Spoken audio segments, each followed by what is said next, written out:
One of the things that I have noticed in years of me trying to figure out whether something came from my intuition or something really came from my fear was trial and error, a lot of it. Because even when there was a time when I had no idea of what intuition is, what your sixth sense is, I had no idea. And then I wanted to know how I can stop relying on the external and start making these decisions on my own. And so I took myself on this path of learning intuition and getting trained in it and really understanding it very well. But even after that, I'd be lying if I said that my path was very straight because it was never really that, right? Intuition is not something you can see. It is something that it's just like this whisper, it's this nudge that you have. So even when you're trained, even when you understand intuition, it can be hard, especially when you are very attached to your decision. So, my intent with recording this video was to help you figure out whether something is coming, a decision that you have to make, maybe it's in your career path, your purpose, whatever the case may be, if that voice is coming from your fear or if it is coming from your intuition, and whether it is going to be the right call for you or not. With that, let's get started.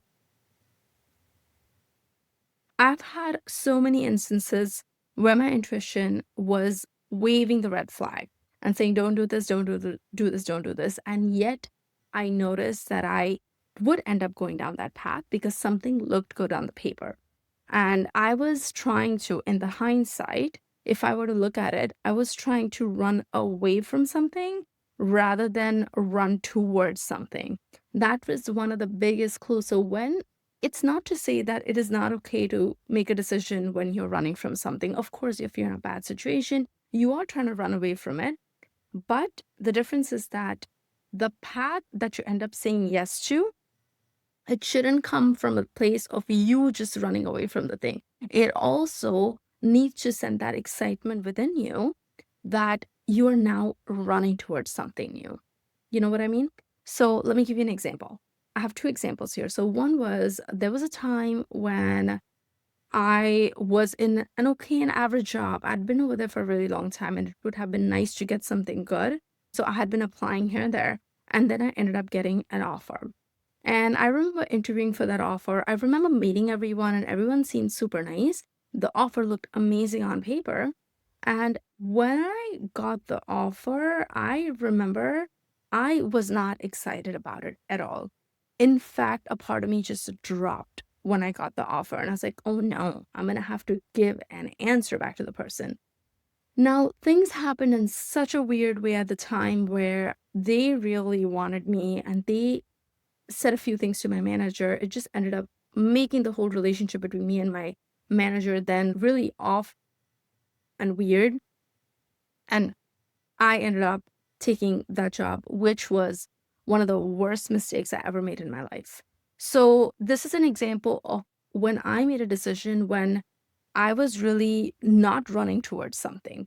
Had I been excited about that role more than my current role, then yeah, I would have been running towards that thing and it would have been a great fit for me, right? But in that case, I was not. And I should have listened to that drop rather than just, in a way, validating my decisions based on the interaction between me and my manager. My body knew this wasn't right for me, and I had that awareness, but even then, I ended up pursuing this path and talking myself out of my intuition. So don't let that happen to you. And then an example of running towards something is recently, again, I found myself in even a worse role than the one I took before that. And I wanted out. My life the past year and a half had been miserable because of the job that it was, the manager that I had. It was just, ugh, I don't even want to get into it because it was so awful. I've never, ever had a job this bad, a manager that I just couldn't work with for a really long time. I started looking for a new role. And when I was interviewing, I had two positions that were open where I got the interview, and both looked great on paper. Actually, one looked better on paper than the other. Okay. So I interviewed at both the places. And I remember that when I was interviewing, and as I was just assessing the vibe of the place and just asking the questions, I remember starting to feel more excited towards the job that did not look as good on paper at the time. Okay. At the time, initially, when I was applying, this job did not look great on paper compared to the first one. But during the interview, I felt like, ooh, this could work in a lot of different ways, not just the fact that all my experience so far just fits in this role, but also the fact that I was getting a great vibe in terms of my personality and how the team was and how I would fit in. I was really liking where it was going. And again, I was at a place where both of these, look, I could have taken either or, right? And it would have been fine. Anyway, long story short, I remember thinking that, oh, what if I get both of these offers? I don't know if I'm going to get any, but what if I get both these offers next week? Or what if I get offer from the place that I feel not so excited about, but it still looks good on paper? And in a way, I know what I'm getting myself into because I had worked in a very similar role before. And I remember saying to myself that I am not excited about it. I'm not excited. Yes, it looks great on paper, and maybe I may have a great career trajectory over there, but the job that excites me is the other one. And that is the one that I know that if I learn it really, really well, I would be a rock star at it.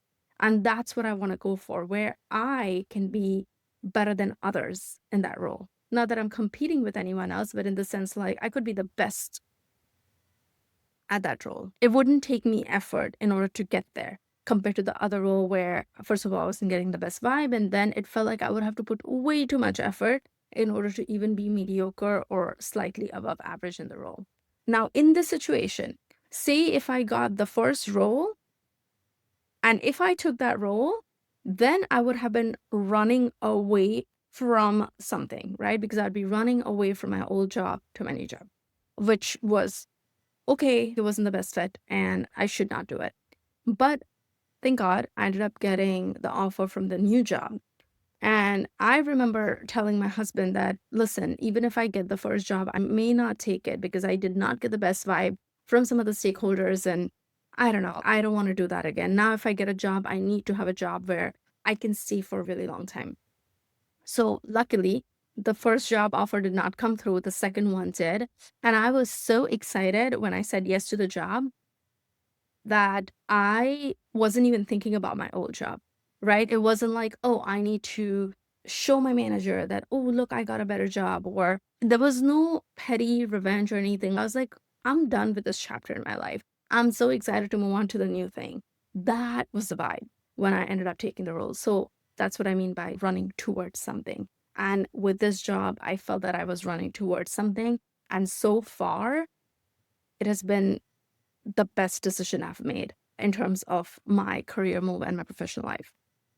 Number two is that you will notice that when a move is right for you, you are not going to feel the need to talk it out with 10 different people.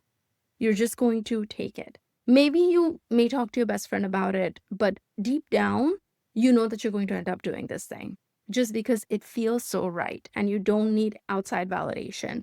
This role, for example, when I got this role, I literally did not talk to anybody else. I had a few questions for the HR in terms of work-life balance and all of that. Those are the questions I asked. And then I remember I just called my husband before I was like, I'm going to say yes to this. Does this look good? Is there anything else that I need to ask them? Anything else that we need to figure out for our lives before I ask the question, before I say yes to this? That was it.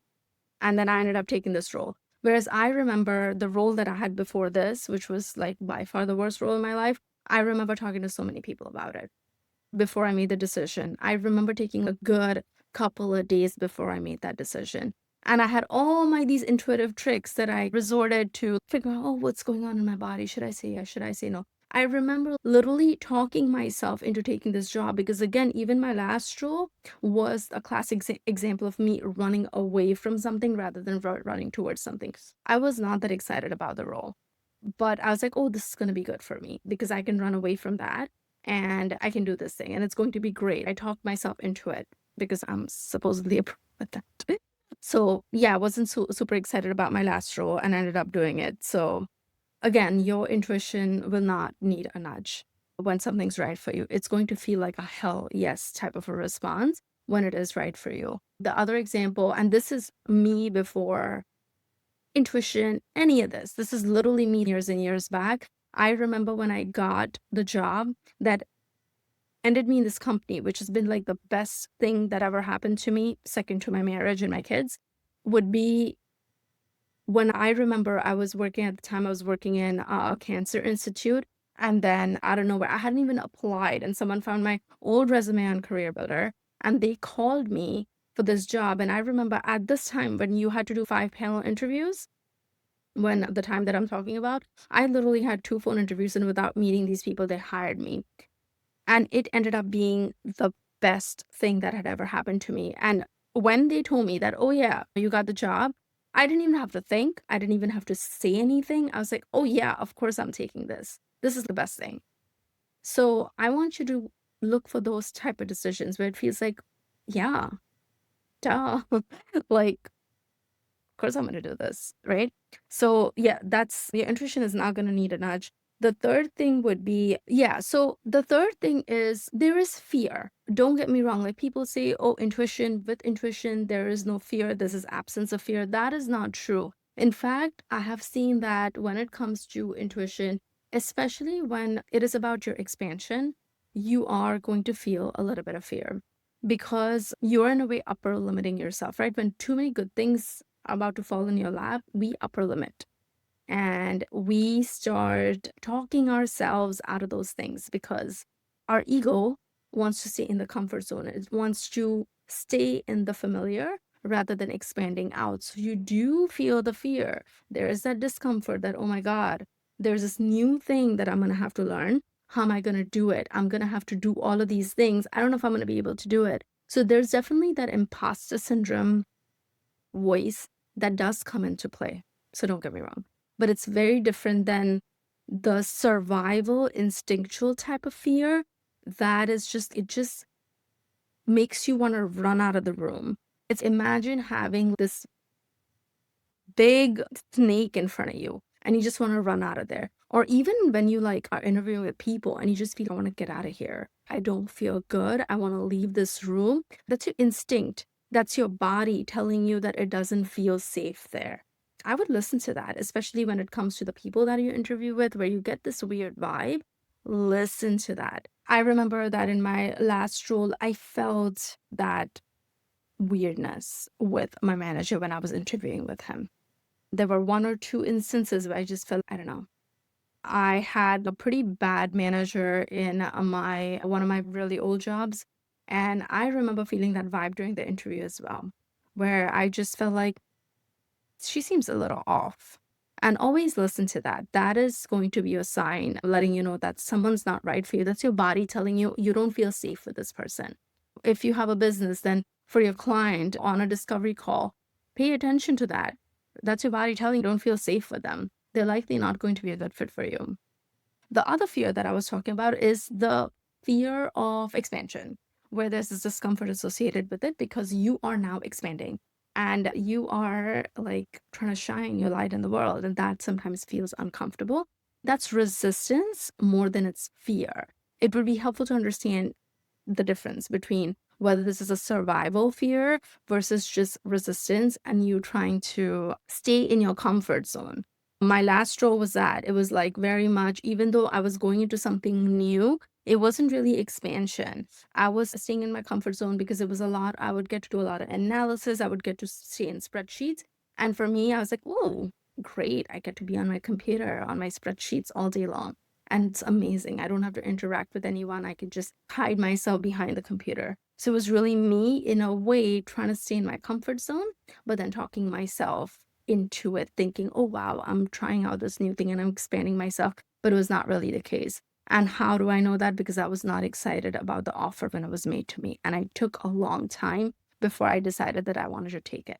One of the other signs that would help you in knowing that this is the right thing for you or not is that when you make that decision and when you make that big move, there's going to be this time of this big move where you're going all in, this moment where something is presented to you.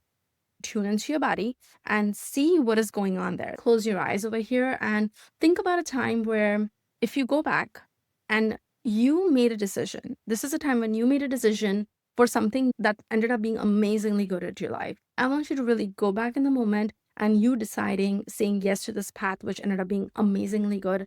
How does that feel in your body? And where do you feel that in your body? Pay attention to these two things and remember it. This is your intuitive vocabulary. Always, this is like your yes. This is the yes in your body. And then again, close your eyes and think about a time where you made a decision, you said yes to something that ended up being really bad for you. There may have been signs and you ignored them, but you just said yes to it. It's going to feel different, very different in your body compared to the previous experience. Again, make a mental note of it. This is your psychic dictionary. It's a reference point for you that anytime you make a decision, you need to come back to this to see how it feels. But the trick here is that you really have to be attuned to when that decision point is coming into your auric field. So it's like that time when I had the call from the hiring manager saying, "Oh, you've been offered." Right then and there, you have to kind of tune into your body and feel, what is it that you're feeling? Is that yes feeling or is it the no feeling? That is the key moment. What I did is, and hopefully others are not doing what I did, is that I would pay attention to that, but then I would keep asking my intuition after the fact. And then I would make it in a way say yes. And it doesn't work that way. You have to kind of utilize the moment when that decision is being presented to you.